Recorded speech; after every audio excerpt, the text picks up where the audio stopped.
Hola amigos, hoy es un hermoso amanecer, se los voy a mostrar. Y a propósito de los sonidos del amanecer, caminando en el tianguis me encontré con un juguete que no veía desde aproximadamente la década de los 80s. Se los voy a mostrar, estoy hablando de este pajarito de plástico. Cuando era pequeño me gustaba mucho comprarlos. Es un silbato que simula los cantos de las aves. Se preguntarán cómo funciona. Bien, si lo tomamos así seco, su sonido es este.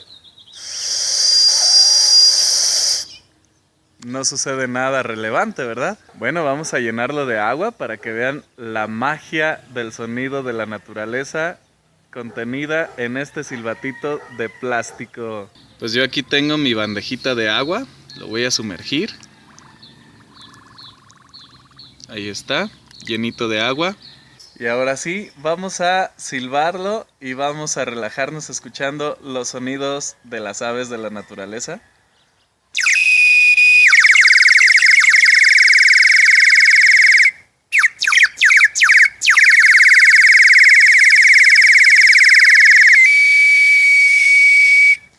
¿Qué les parece? Es algo muy divertido porque se lo puede llevar en sus aventuras y bueno, simular el canto de las aves. Además, como les digo, es un juguete que no veía desde la década de los 80s. Así que bueno, valió la pena los 15 pesitos que pagué por él.